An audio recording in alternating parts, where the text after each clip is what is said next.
Loneliness is one of the most painful human experiences, yet it contains a cruel, hidden paradox. When we are at our loneliest, we crave connection more than anything else in the world.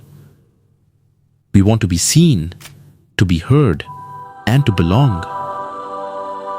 But what if the very strategies your brain uses to protect you from the pain of isolation are the exact things pushing people away? It's a phenomenon psychologists call social hypervigilance. It's like walking through the world with an invisible shield. You think it's protecting you from being hurt, but to everyone else, it looks like a wall. Today, we're going to look into the neuroscience of why lonely people unknowingly sabotage their own relationships, and how you can finally drop the shield without feeling exposed. To understand why this happens, we have to look at the brain not as a social tool, but as a survival engine.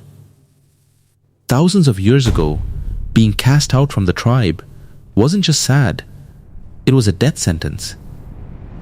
When you experience chronic loneliness today, your brain reacts as if you are in physical danger. This triggers a massive shift in your biology, specifically in the amygdala, your brain's smoke detector for threats. Research from the University of Chicago found that the brains of lonely people are in a state of high alert. In a fascinating study using EEG tracking, researchers found that lonely individuals' brains reacted to negative social words, like rejection or hostility, much faster than those who felt socially connected. The glitch is this: because your brain thinks you're in a survival state, it begins to prioritize safety over connection. It starts looking for reasons to stay away from people before they can stay away from you. You aren't being antisocial. Your brain is simply trying to keep you from being hunted by the pain of rejection. So, how does this survival state actually look in real life? It manifests in three subtle, often invisible ways that signal to others, stay away. 1. The negative filter, the first wall, is what psychologists call attentional bias. When you are lonely, your brain acts like a specialized radar for rejection. In a room full of people, you might ignore the 5 people smiling at you and focus entirely on the one person who checked their watch while you were talking. You interpret neutral events as negative. If a friend doesn't text back immediately, a connected person thinks, they're busy. A lonely brain thinks, they're tired of me. This filter causes you to react with coldness or withdrawal before the other person has even done anything wrong.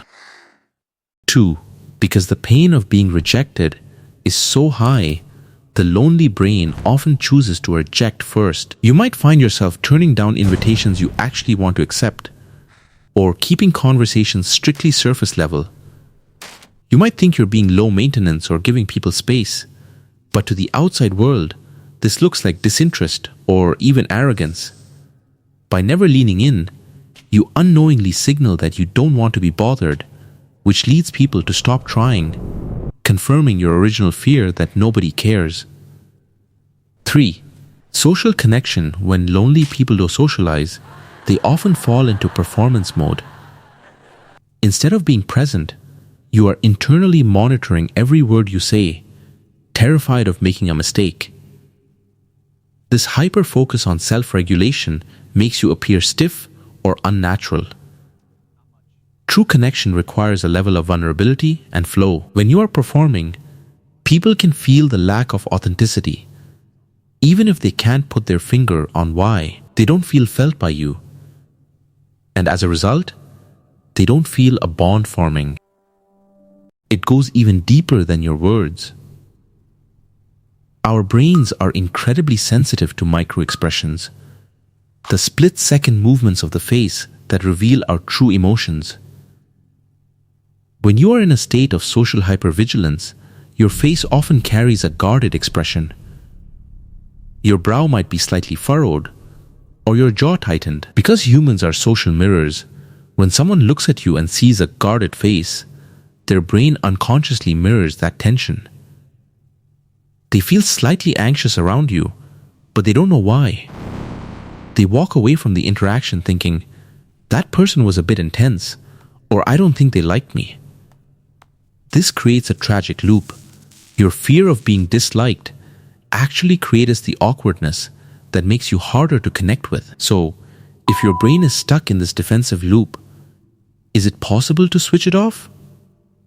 The answer is a resounding yes, but it requires more than just trying harder to be social. It requires retraining your nervous system. The first step is what researchers call cognitive reframing. When you feel that familiar sting of perceived rejection, like a friend not calling you back, you have to pause and interrogate the thought. Ask yourself, is there any other possible explanation for this? By consciously coming up with 3 neutral reasons for their behavior, you are literally overriding the amygdala's alarm system with your prefrontal cortex. Second, we have to practice vulnerability in microdoses. You don't have to share your deepest secrets to connect. It starts with small bids for connection, making eye contact with a cashier, or asking a coworker a genuine question about their day. Each time you have a neutral or positive micro-interaction, you are sending a signal to your brain that the world is safer than it thinks. To truly lower the wall, we have to move from a survival state to a safe, to connect state.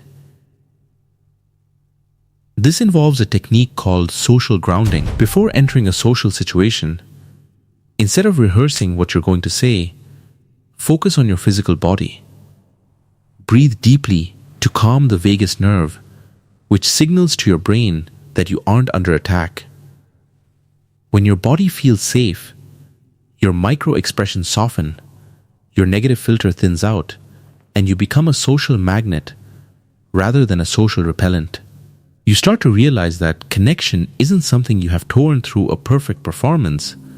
It's something that happens naturally when you stop trying to protect yourself from it. Loneliness isn't a character flaw, and it isn't a permanent sentence.